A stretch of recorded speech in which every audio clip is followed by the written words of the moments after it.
Good afternoon and welcome to the ARC Minerals Limited update on the company's upcoming drilling programs in Botswana and Zambia. Throughout this recorded meeting, investors will be in listen-only mode. Questions are encouraged, can be submitted at any time via the Q&A tab situated on the right-hand corner of your screen. Simply type in your question and press send. Due to the number of attendees on today's presentation, the company may not be in a position to answer every question received during the meeting itself. However, the company can review all questions submitted today and publish responses where it's appropriate to do so. Before we begin, we'd like to submit the following poll. I'd now like to hand you over to Nick von Schinding, Executive Chairman. Good afternoon. Well, thank you. Good afternoon, everybody. We are today on the cusp of a very, very exciting time ahead for our shareholders. Our much-awaited drilling program with Anglo American in northwest Zambia is about to commence. Given the late closing of the JV in November last year, we drilled only one but very deep stratigraphic hole to better help us and Anglo analyze the geological structure of the Chiesa target.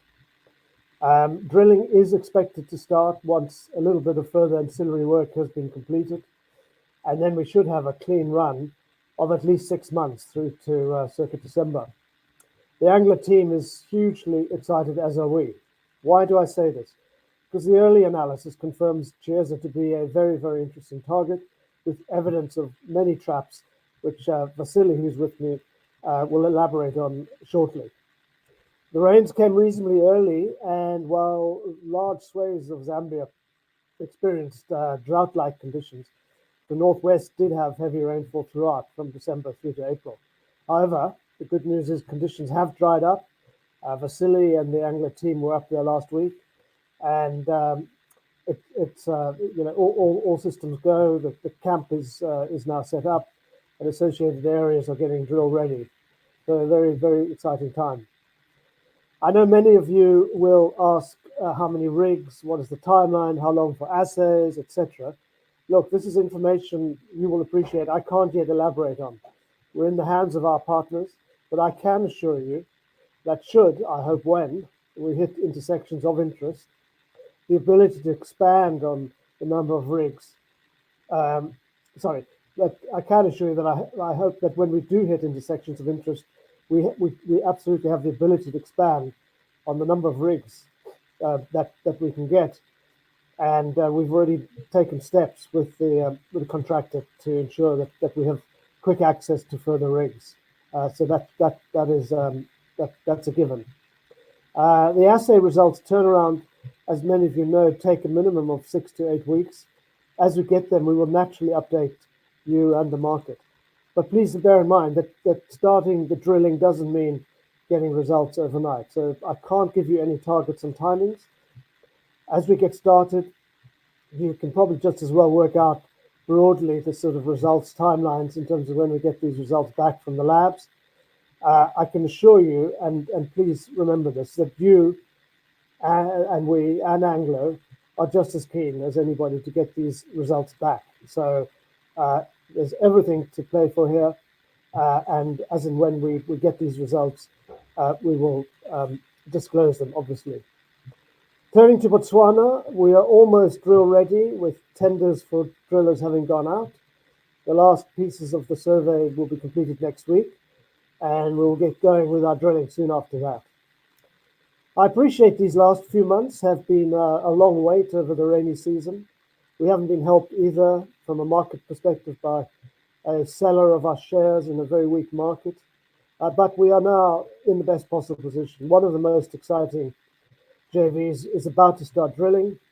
A second, albeit smaller, drilling campaign in Botswana, adjacent to a major operating mine in Khomakau, is also about to start, and we're in a strong cash position to take advantage of copper assets that may come available as the scramble for copper assets worldwide takes on a new impetus.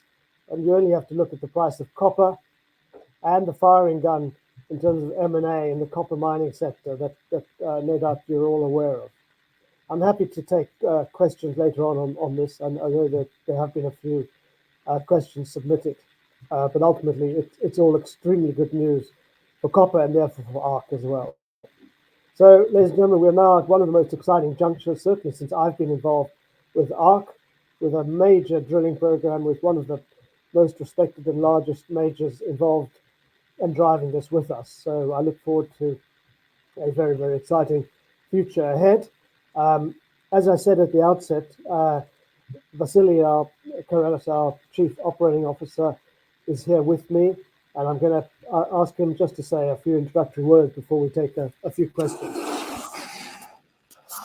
Thank you, Nick. Good afternoon, everyone.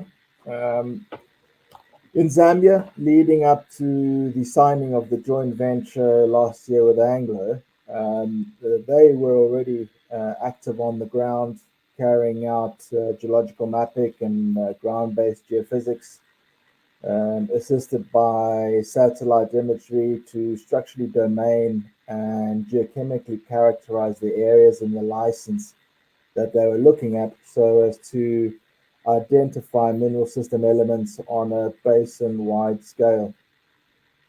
The ground-based geophysics was gravity and MT magnetotellurics that were mainly over the Chiesa area.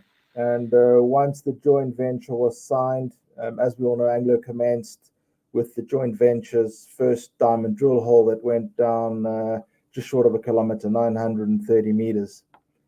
The purpose of this first hole was to primarily understand the geology and identify stratigraphy that may be conducive to metal concentration.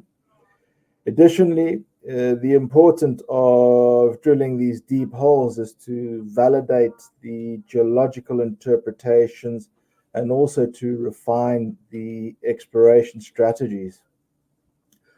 The diamond drill hole was collared quite high up in the stratigraphy in the Nguba Formation and intersected 4 stratigraphic packages. The lowest being the siliclastic stratigraphic horizon being the lower Rhone, while the overlying units included the upper Rhone, Washa, and obviously the Nguba Formation in which it was collared.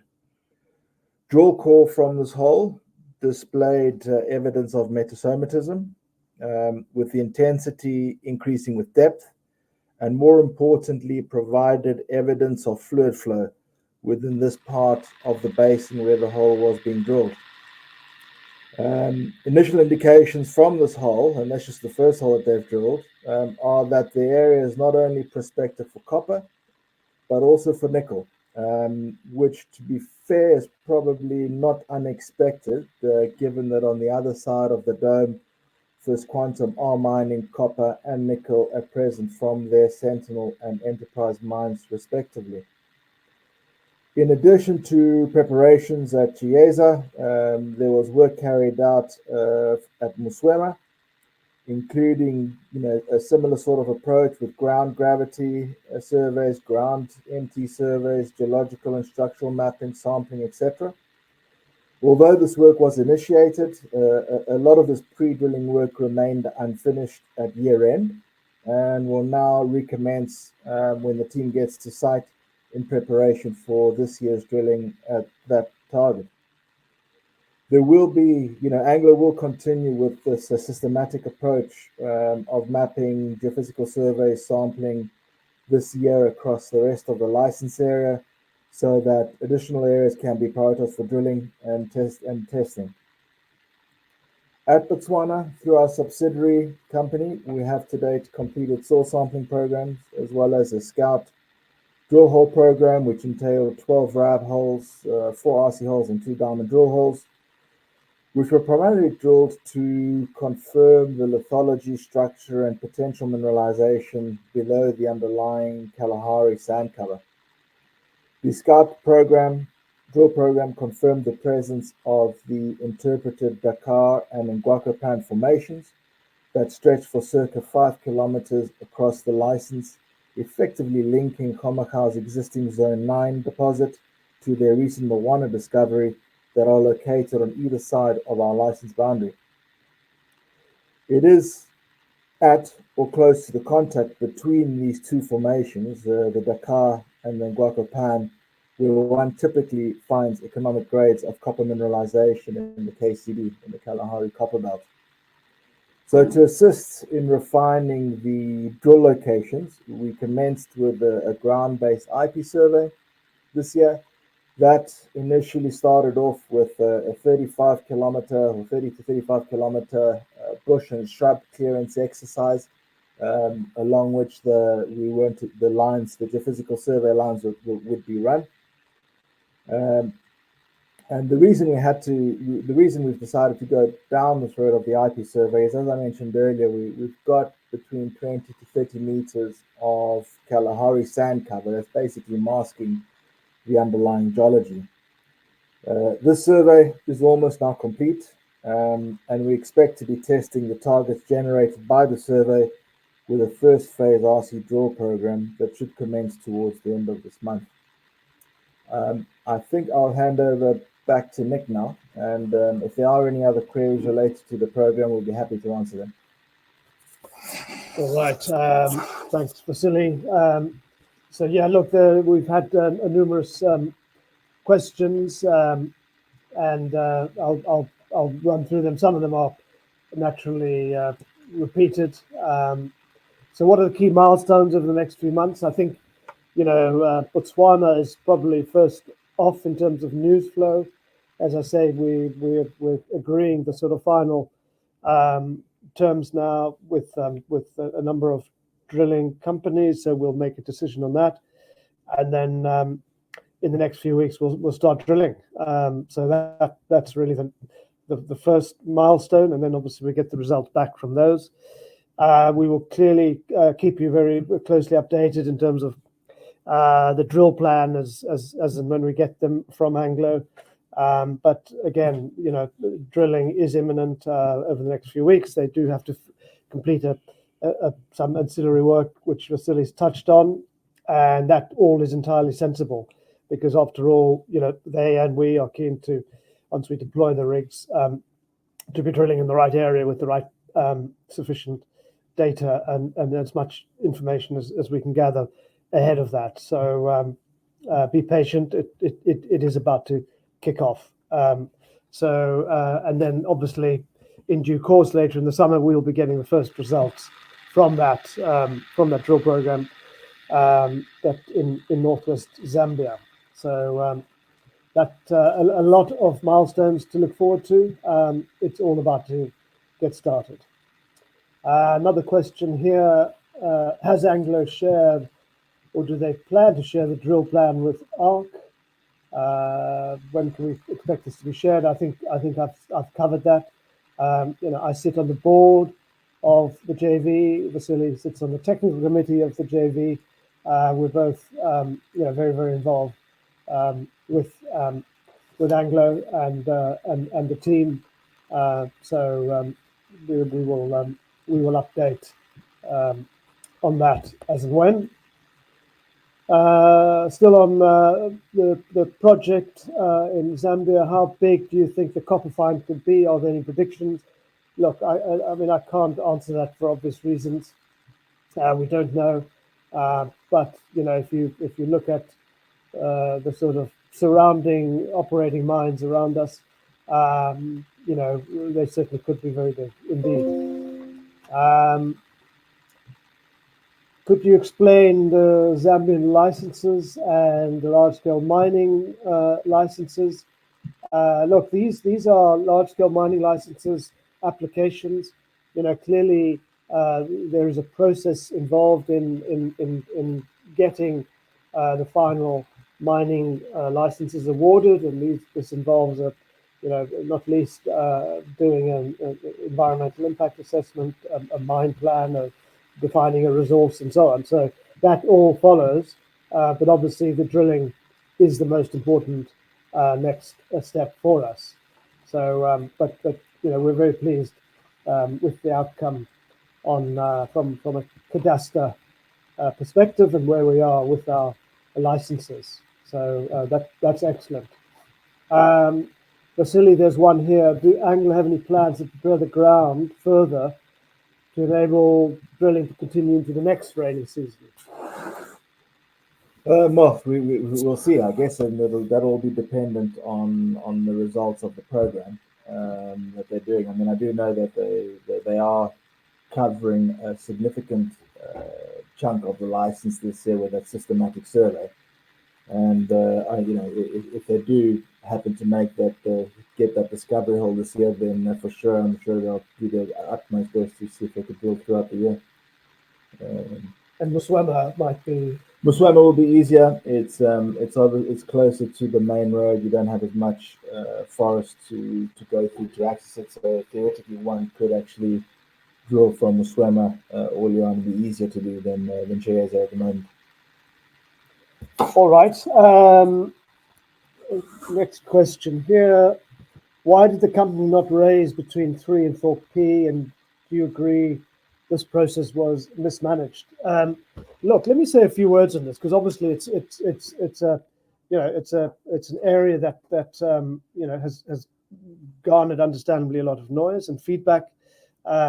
So first of all, when we completed the Anglo transaction in sort of what it was late last year, the board did consider whether we should at that stage raise further funds, and the decision taken, which I still believe was the right one, was that we should not, and we should allow the share price to get traction post the announcement from Anglo or on Anglo, which had been delayed, mainly due to the sort of legal regulatory issues, and then the final negotiation with a fantastic outcome, I might add, for ARC shareholders. So so we decided not to.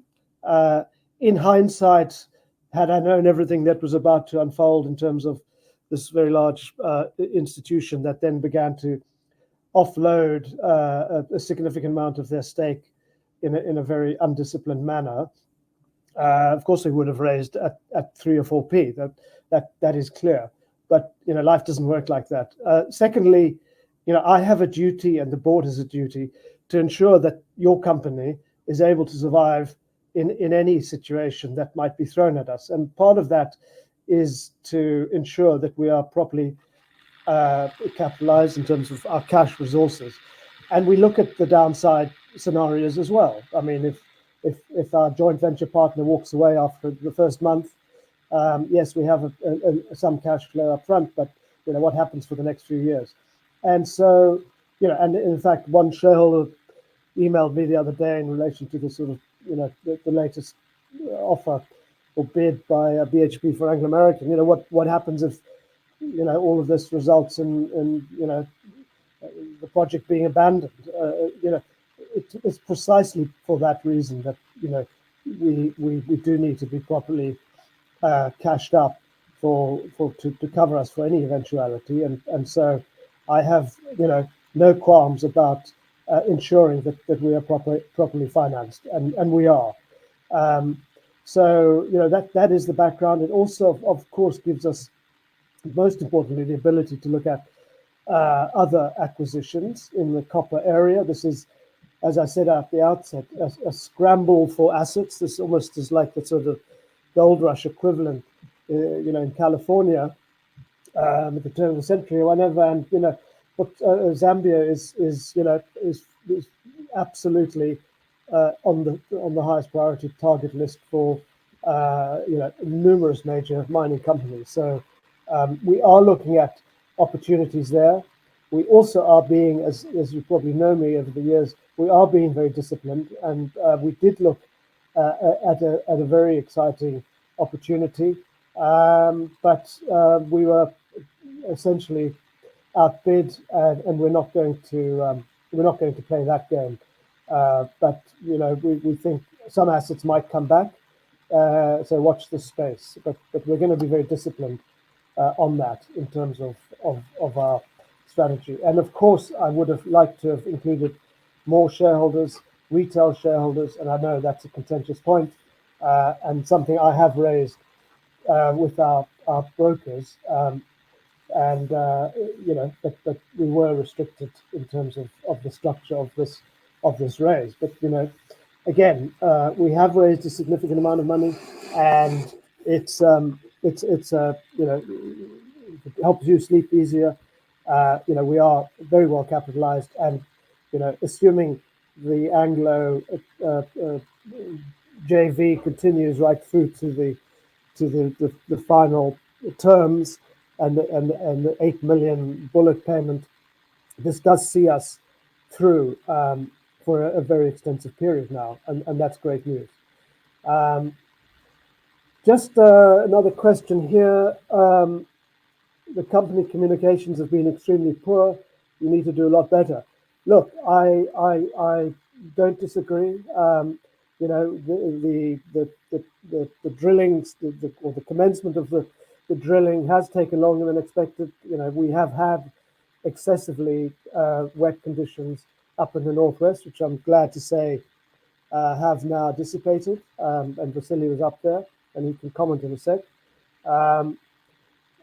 You told us this is the start of a news-rich period, and I stand by that. But you know, we're not going to manufacture news for the sake of it, like 98% of AIM companies. When we have something to update, like now, we will update. So rest assured, with 2 drilling programs about to commence, we will have an active period of news flow.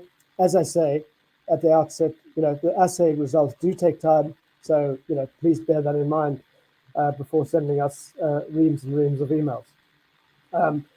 Going back to the question on the PR, look, I have asked for a refresh of all of our advisors during this period. You've seen we've changed our Nomad. You've seen we've added an additional broker in the form of Shard, and you've seen that we've also hired a new PR agency to assist us. So we take the brickbats and the few bouquets we occasionally get, and it's not falling on deaf ears. We will improve, as much as we can. So I appreciate that it hasn't been easy, and I also appreciate your emails directly to me. I attempt to answer as much as I can within sort of the proper disclosure parameters, and as I say, expect an active period here from here through to towards the end of the year. A question here on the Anglo BHP transaction. What concerns does the board have that BHP will walk away from the current joint venture? I'm not going to clearly comment on a sort of potential transaction that may or may not involve our JV partner. I think the only important point here is that the absolute key focus for BHP and Anglo, and frankly every other major outside of the gold sector that plays in the base metal sector, is that copper is the metal to target. And you've seen the price trajectory of copper. It's clearly telling you something. I personally believe that we are at the beginning of a super cycle in terms of copper, with dwindling new mines and reduced capacity in terms of existing mines. So there's a scramble for assets, as I say, for copper, and it really, to my mind, it's irrelevant, who our JV partners are in terms of this transaction, because I think, given the interest we've had from other majors prior to this Anglo JV transaction, we know that other majors are extremely interested, and that includes BHP. So I'm not in the least concerned about any of that. And I might add that I am, extremely happy with our JV partners, Anglo. We have an excellent, close working relationship with them, and I'm just couldn't be happier with our partners here. Vasily, this is probably you. Have Anglo released details of the first deep core? Has Anglo seen data from the core, from the box scan?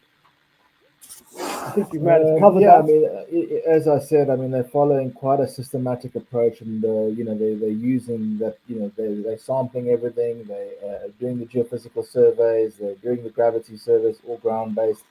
So they're following a very methodical, systematic approach. At the end of the day, it's not exactly like trying to find a needle in a haystack, but you've got 870 square kilometers of ground that needs to be covered. And you need to try and understand what's happening in the basin and the sub-basins, and where potentially the reductants are, where potentially fluids could pool. and deposit all the metal that's in solution. So they're using all that data from the box scan to sort of guide the programs going forward. Okay, thank you, Vasily. Another question here. What are your comments on the share price? Look, I've always said, and I still believe that it's not appropriate for management to comment on the share price other than, I will say it's obviously been a very tough market generally, particularly in the junior mid-cap space. But, as I say, we're on the cusp here of a significant amount of news flow going forward. So I certainly hope, and you've seen, I have acquired shares, as has our CFO recently, and as and when we're able to acquire more shares, I'm sure we will. And you've seen what we've put in terms of significant amounts by other board directors in respect of the recent capital raise. Vasily, can you comment on this? Do you want to read that one on Botswana? Are you looking to secure a partner for the Botswana licenses, and when are we going to see some results from last year's drilling campaign? Well, we did put out an announcement on that early on, I think, so that's been done. At this stage, we're not looking to secure a partner. The license is actually quite strategically located.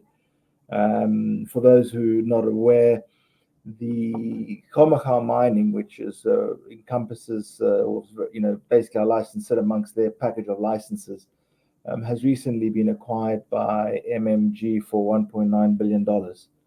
So they're looking to ramp up production from 60,000 tons per annum, what they're doing at the moment, to over 120. And for them to do that, they're obviously going to have to convert a lot of their exploration targets into deposits and then into mines. And we think that this prospecting license 135 that we're doing the work on at the moment is sitting quite pretty in between two of their targets, or two of their deposits that they discovered, or one's a discovery and one's a target. So that's actually quite exciting because there could be potentially quite an interesting solution to that one, whether we look to sort of pick up that ground, or alternatively they come to us. Time will tell, and it will be driven by the results from this current program. All right, thank you, Vasily. Somebody questioned, I have opened up previous investor calls that this is an incredibly exciting time. Yes, I have, and I have no qualms about doing so, because I believe we are absolutely at an exciting period, as we were when we finally signed the Anglo joint venture, which I will add is the most exciting and the best, most significant drill program ever concluded with a major. Now, has the drilling begun? No. But were we right to celebrate what we've achieved in terms of the deal that we've done with Anglo American? Absolutely. So I stand by what I said in December. I stand by what I say now. We are at the cusp of a very exciting period. Remember, folks, we haven't started the drilling campaign. This is the most exciting prospective copper terrain certainly in Africa, probably the world. If you look at the scramble for assets in Zambia, you look at the number of majors involved in Zambia, and we are sitting on very, very desirable tenements that we're about to start drilling. What's not to like and what's not to be excited about.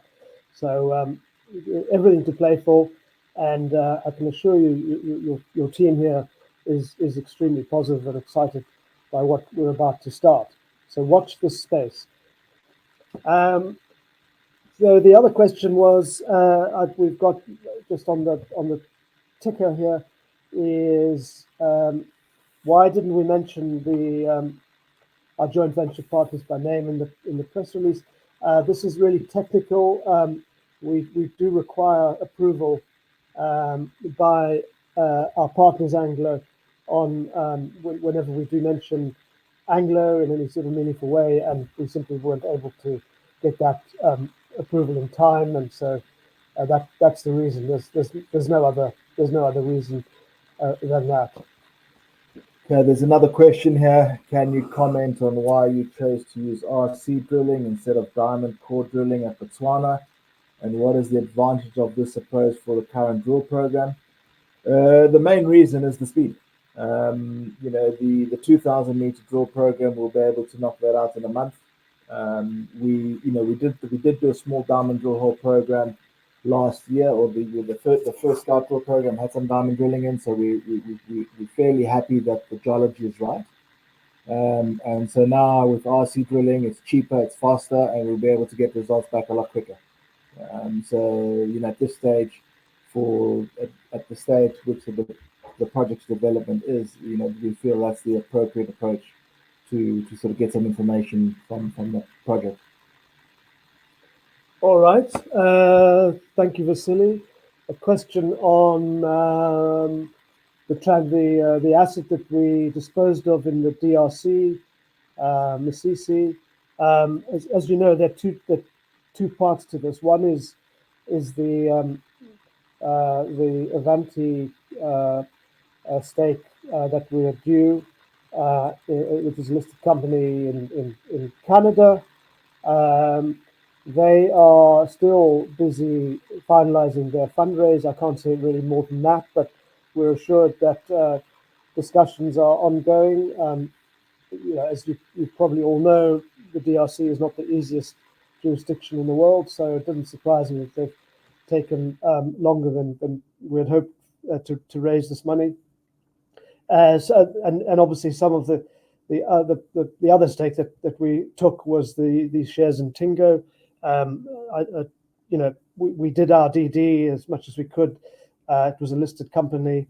We have launched various claims against Tingo until this gets sorted out. It is subject to an investigation by the SEC in the US, and we'll have to wait and see. Am I satisfied we got out of the DRC? Absolutely. The cost of running this, if we had held on to it, let alone sell it, would have been in the potentially now double-digit millions of figures. It's a very, very expensive ongoing operation to run. There were historic creditors, and ultimately it was absolutely the right decision by the company to get out. Now, hopefully we will realize further value, both in terms of, particularly in terms of the Avanti transaction, and they're advised by Sir Sam Jonah, who's a very reputable former chairman CEO in the gold mining industry, and a number of the other individuals, and I've every confidence that they will sort something out here over the next few months, hopefully. Anyway, we will await updates from Avanti as and when. Question: can we get pictures from the site? I think, Vasily, you were out there. You took a number. Yeah, that's not a problem. We can get those pictures put out there onto the Twitter feed. That shouldn't be too much of an issue. I think that might actually already be put out, so it might be out there already. Good.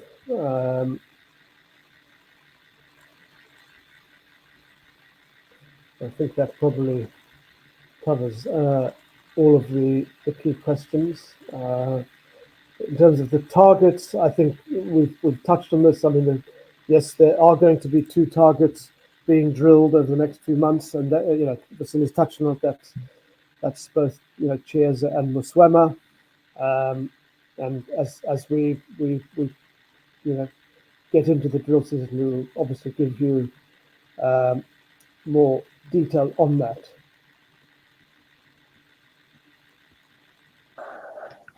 Fantastic, Nick. Vaz, thank you very much indeed for covering all those questions you can. Of course, the company will be able to review all questions submitted today, and we'll publish responses where appropriate to do so on the Investor Meet Company platform. Perhaps just before redirecting investors to provide you with their feedback, which I know is particularly important to you and the team, Nick, I could just ask you for a few closing comments, please. Yeah, well, look, thank you for joining. I think there's everything to play for. The drill season is about to commence, both in Zambia and Botswana, and we are staying very actively involved in terms of trying to be strategic and nimble-footed to acquire potentially another exciting copper asset in Zambia.